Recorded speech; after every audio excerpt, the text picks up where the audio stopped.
ఇది మా ఇల్లేనా సారు అది మా ఇల్లే అది మీడియా మాట్లాడారు దొంగలు పట్టుకునే చేత కాదు నన్ను పట్టుకున్నాను మాట్లాడదా దొంగలు పట్టుకోతున్నావు మా ఇల్లు దాటుతా ఒక లోకల్ ఎమ్మెల్యేను రాజకీయ పార్టీల మధ్య విద్వేషాలు ఉంటాయి, ఎన్నో విమర్శలు చేసుకుంటారు, ప్రతి విమర్శలు చేసుకుంటారు, ఇది సాధారణం. కానీ కరీంనగర్ నగరంలో ప్రప్రథంగా కొత్త సంస్కృతి. ఎమ్మెల్యే క్యాంప్ ఆఫీస్ అంటే అది మా ఇల్లు. అందులో ఒక ఎమ్మెల్యేలు వస్తారు, మాజీ మంత్రులు వస్తారు, అందరూ వస్తారు. మా ఇల్లు కాబట్టి. సో అక్కడ ప్రెస్ మీట్ పెట్టినప్పుడు విమర్శ చేసిండ్రు, ప్రతి విమర్శ నడుస్తుంది. కానీ ఎప్పుడు లేని విధంగా ఈ భౌతిక దాడులు అనేది నా ఫస్ట్ టైం చూసలేదు. నేను తిరుపతిలో ఉన్నా, నేను సంపూర్ణంగా ఖండిస్తున్నాను, పూర్తిగా ఖండిస్తున్నాను. భౌతిక దాడి చేయడము, అద్దాలు బలగొట్టుడు కారు, ప్రభుత్వ ఆస్తి ధ్వంసం చేయడము, ప్రైవేట్ ఆస్తి ధ్వంసం చేయడము. నేను దగ్గర 26 సంవత్సరాలు నేను రాజకీయాలు ఉండి ఏ రోజు కూడా తెలంగాణ ఉద్యమం ఇలా జరగలే. తెలంగాణ ఉద్యమంగా శాంతియుతంగా వాతావరణంలో జరుపుకున్నాం. ఏం చెప్పన్నా ప్రభుత్వం చెప్పినాం, కానీ ఇమ్మీడియట్గా భౌతిక దాడులు చేయడం అనేది ఫ్రస్ట్రేషన్ నిదర్శనం. నేను బండి సంజయ్ గారు సూటికాడుతున్నా, నీకు తెలిసి చేయించినావా తెలియక చేయించినావా అది నీ అంతరాత్మకం అడుక్కో. ఒకవేళ తెలిసి నువ్వు చేస్తే గిట్ట ఇలాంటి పునరావృతం కాకుండా చూసుకో. లేదు నీ క్యాడర్ నీకు తెలియకుండా చేసిన గిట్ట వాళ్ళ మీద చట్టపరమైన చర్యలు తీసుకో, యాక్షన్ తీసుకో. నా కోసంగా నా మీద దాడి చేసాం కాదు, ప్రజలంతా భయభ్రాంతికి గురవుతున్నారు. ఒక ఎమ్మెల్యే కాంక్ష దాడి చేస్తాను, రేపు మా మీద దాడి చేస్తారా అనే భావన ప్రజలు ఉన్నారు. దాన్ని క్లారిటీ ఇవ్వాల్సిన బాధ్యత బండి సంజయ్. ఒక కేంద్ర మంత్రి, ఇప్పుడు నువ్వు బీజేపీ ఎంపీ కాదు, కేంద్ర మంత్రివి. ప్రభుత్వంలో ప్రజాస్వామ్యబద్ధంగా ఉన్నావు కాబట్టి ప్రజాస్వామ్యబద్ధంగా నడుచుకోవాలి. చట్టాన్ని కాపాడాల్సిన నువ్వే. ఇప్పుడు చట్టాన్ని తీసుకున్న మీ క్యాడర్ మీద కూడా మీరు యాక్షన్ తీసుకోవాల్సిన బాధ్యత మీ ఉన్నది. ఈరోజు బంద్కు పిలిపించాం. డెఫినెట్గా ఇది కాంగ్రెస్ వాళ్ళు బీజేపీ వాళ్ళు ఇద్దడంగా బంద్ సక్సెస్ అవుతుంది, పోలీసు బంద్ సక్సెస్ కూర్చుంటారు కావచ్చు. కానీ డెఫినెట్గా ప్రజలు మాత్రం మీకు సహకారం ఉంటుంది. బంద్ ఇప్పటికే పాటిస్తున్నారు. కాబట్టి ఎందుకు బంద్ చేసినాం అంటే ప్రజల్లో ఒక చర్చ జరగాలి. ఎందుకు జరుగుతుంది, ఎందుకు బంద్ పెట్టారు, దీనికి కారణం ఏంది, ప్రజలు ఒక ఆలోచన చేయాలి. సో ఈరోజు కూడా డెఫినెట్గా క్యాడర్ కానీ ప్రజలు స్వచ్ఛందంగా డెఫినెట్గా మమ్మల్ని హౌస్ అరెస్ట్ చేస్తారు, మా క్యాడర్ అంతా అరెస్ట్ చేసిరు. కానీ ప్రజలు స్వచ్ఛందంగా ఈరోజు బంద్ పాటిస్తున్నారు. ఎందుకోసం అంటే ఇది పునరావృతం కాకూడదు. ఎప్పుడు దాడులను చూడలేదు, భౌతిక దాడులు చూస్తున్నాము, చూడొద్దు. కాబట్టి ప్రజల ఆస్తులకు రక్షణ లేదు, ప్రభుత్వ ఆస్తుల రక్షణ లేదు, ఇది కాపాడమని చెప్పేసి ఈరోజు నిరసన కార్యక్రమాన్ని ఈరోజు బంద్ కార్యక్రమం చేస్తున్నాము. ఇది ప్రజలలో కానీ ప్రభుత్వాల్లో చైతన్యం కలగాలి, చెప్పాలి చూసుకుని చెప్పినాం. రెండోది పోలీసు నన్ను ఎందుకు హౌస్ అరెస్ట్ చేసిండు, ఏం తప్పు చేసినా నేను యాంటీ సోషల్ వెళ్ళిపెట్టినా. నేను పోలీసు కూడా చెప్తున్నాను, కరీంనగర్ పోలీసు కూడా కనబట్టే మమ్మల్ని కాదు అరెస్ట్ చేసుడు. దొంగలు పోయి ఇప్పటికి 1 వీక్ అయ్యారు. 4 మీద హత్యాయత్నం జరిగింది. వాళ్ళని పట్టుకోరు. కనబట్టే మమ్మల్ని పట్టుకునేందుకు. మేము యాంటీ సోషల్ కాదు కదా, మేము పోయిన పిఎంజే లాంటి నగర దొంగతనం చేసేవాళ్ళం కాదు కదా, అద్దాలు పలుకుంటాయి కదా. మేము క్లియర్ కూడా చెప్పినాం, శాంతియుత వాతావరణంలో అందరం కూడా ఈ యొక్క బంద్ కార్యక్రమం చేసుకోవాలి. శాంతియుత వాతావరణంలో చేసుకున్న తర్వాత ప్రజలు కూడా సహకరించాలి, ప్రజలకు అందుబాటులో. కానీ మనం కూడా మళ్ళీ చట్టాన్ని చేతిలో తీసుకోకూడదని చెప్పేసి అందరికీ చెప్పడం జరిగింది. ఆ దిశగా మేము అడుగులేస్తాం. సో ఇప్పటికైనా ప్రశాంతంగా ఉన్న కరీంనగర్ నగరాన్ని కల్లోలం చేస్తున్నారు, శాంతి భద్రత విఘాతం కలుగుతుంది. ఇది ప్రజలు కోరుకోరు.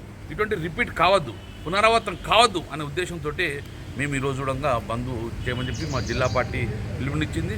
ఇప్పుడు ప్రజలు స్వచ్ఛందంగా చేసుకుంటున్నారు, ప్రజలు స్వచ్ఛందంగా కూడా ఇప్పటికే బంద్ పాటిస్తున్నారు. పోలీసు నిర్బంధం బంద్ చేయండి. మేము చెప్పాం కూడా, బంద్ ఇప్పుడు 11 to 12 మధ్యన క్లోజ్ అయిపోతుంది. కాబట్టి మీరు ఇప్పటికే అరెస్ట్ చేసిండ్రు, 1000 మంది పోలీసులు ఉన్నారు. ఇలా 10% పోలీసులు ఉండగా ఈ భౌతిక దాడులు జరగకపోతుండే కదా. 10% పోలీసులు ఉండగా నిఘా పెడితే ఈ పిఎంజే లాంటి దాని మీద ఉండకపోదా. మళ్ళీ 20% పెడితే గిట్ట ఎక్కడ ప్రపంచంలో ఎక్కడ ఉండగా దొంగలు పట్టుకోవచ్చు కదా. మేము మీ కాన్సన్ట్రేషన్, సిపి గారికి మీ కాన్సన్ట్రేషన్, పోలీస్ కాన్సన్ట్రేషన్ అంతా కూడా యాంటీ సోషల్ ఎలిమెంట్స్ మీద, శాంతి భద్రతల మీద నిఘా పెట్టండి. మా మీద కాదు, మేము రాజకీయ నాయకులము, ఎప్పుడంగా ప్రజాపతులము, మమ్మల్ని నిర్బంధించవచ్చు కాదు, అసలు దోషులను పట్టుకోమని చెప్పేసి మేము డిమాండ్. మీ అందరికీ కూడా మీడియా సూచన కూడా ఒకటి చెప్తున్నాను, డెఫినెట్గా బంద్ మేము మమ్మల్ని అరెస్ట్ చేసినా, అందరినీ గృహ నిర్బంధం చేసినా, బంద్ ఆల్రెడీ ఇప్పటికే సక్సెస్ అయిపోయింది. టవర్లో ఎవరు చేస్తలేరు, టవర్లు ఎవరు ఓపెన్ చేయలేరు. స్వచ్ఛందంగా ఈరోజు బంద్ పాటించాను. కాబట్టి నేను వ్యాపార వర్గాలకు అందే విధంగా కృతజ్ఞత తెలుసుకుని అభినందనలు తెలుసు వరకు మనస్ఫూర్తిగా అభినందనలు తెలుసుకున్నాను. దాడి పట్ల కొంత కాంగ్రెస్ ఎమ్మెల్యేలు కూడా దాడి కరెక్టే స్వాగతిస్తారు. బంద్లో పాల్గొనాల్సిన అవసరం లేదు, ఇదేమి ప్రజా ప్రయోజనాల కోసం చేస్తున్న బంద్ కాదు అంట. ఇది కరీంనగర్ నగర ప్రజల భద్రత. మీరు ఇప్పుడు అలర్ట్ కాకపోతే పిఎంజీ లాంటి పునరావృతం అవుతుంది. ఇప్పటికీ యంత్రంగా అలర్ట్ కాకపోతే గంగుల కమలాకర్ ఆఫీస్ దాడిలాగా ఇంకోటి అవుతుంది. నేను సీఏలకు ఎస్ఎల్కి చెప్తున్నా, మీ పొల్యూషన్ దాడి చేస్తే ఇప్పుడు ఎవరే భద్రత మీకు? మీ పొల్యూషన్లో కూడా మీరు దాడి చేసే ప్రయత్నం ఇలాగే కొనసాగితే మీ పోలీస్ స్టేషన్ కూడా వాళ్ళు బీజేపీ దాడి చేస్తే ఎక్కడిది మీకు రక్షణ? నేను అనేది అది పునరావృతం కాకూడదు.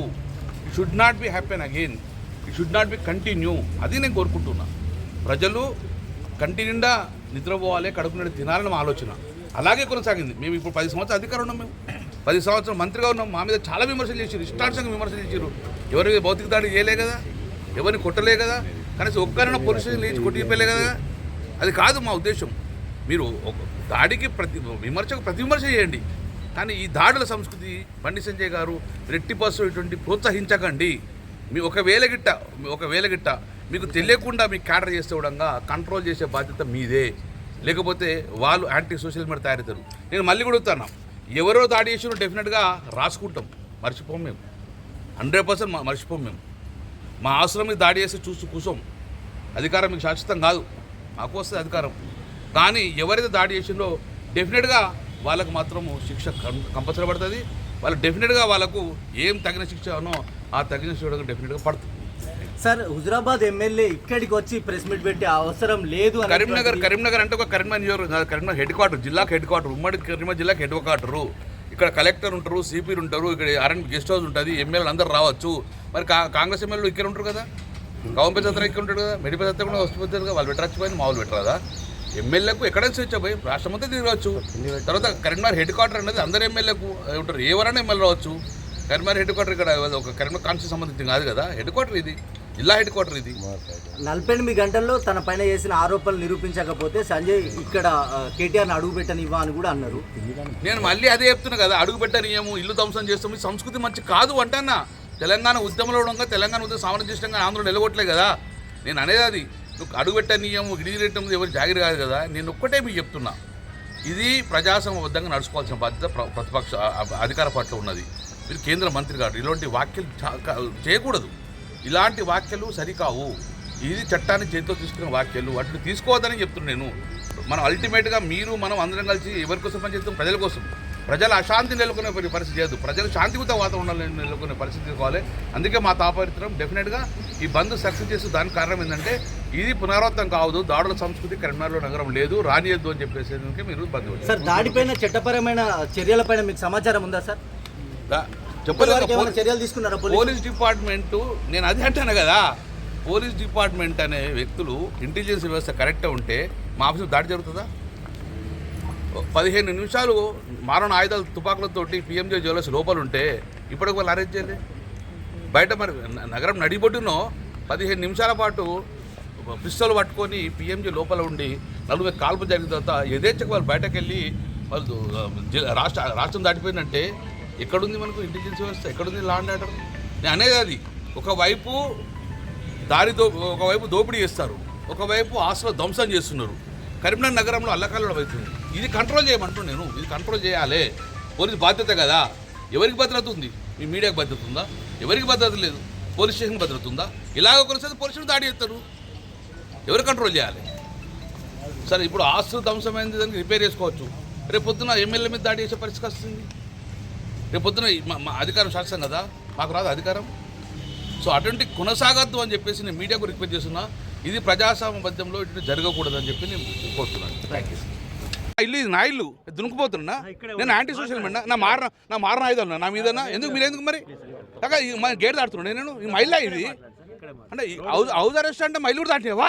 ఇదేం పద్ధతి అంటే? ఇది మా ఇల్లు కదా, ఇదేం పద్ధతి?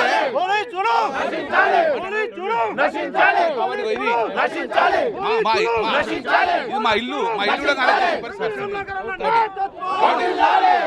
బంద్లో పాల్గొంటాం.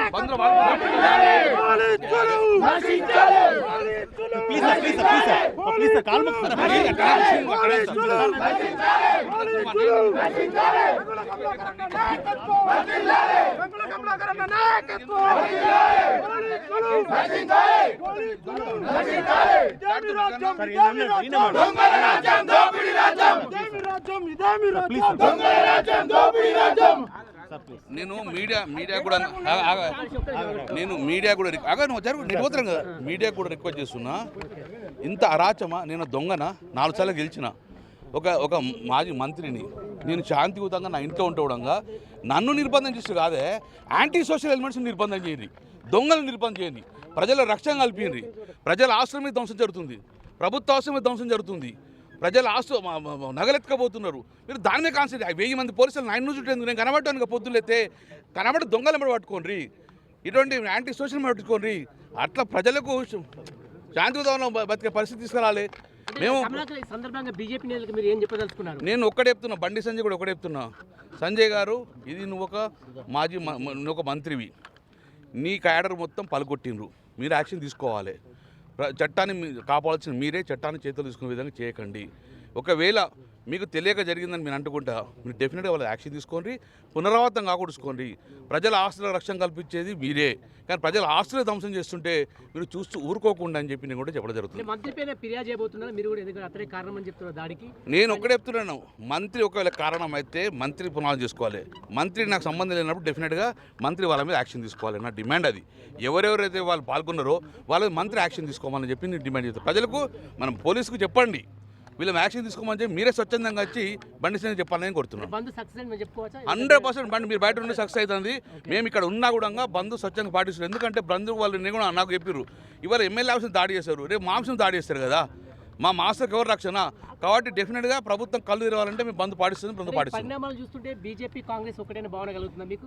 అల్టిమేట్గా రేపు రాబోయే కాలంలో అధికారం మాకేస్తారు కాబట్టి మమ్మల్ని టార్గెట్ చేస్తారు. కాంగ్రెస్ జిల్లా అధ్యక్షుడు స్వాగతిస్తున్నామంటే ఏం చెప్పబోతాం మనం? దాడులు సాగుతామా? కాబట్టి దయచేసి చెప్తున్నాము, ఇది ఎవరైనా కానీ, ఏ పార్టీ కానీ, కరీంనగర్ ప్రజలు, కరీంనగర్ హెడ్ క్వార్టర్ ఇది. కాబట్టి ఇక్కడ శాంతియుత వాతావరణం నిలుపుకునే విధంగా అన్ని పార్టీలు సహకరించాలని కోరుతున్నాను.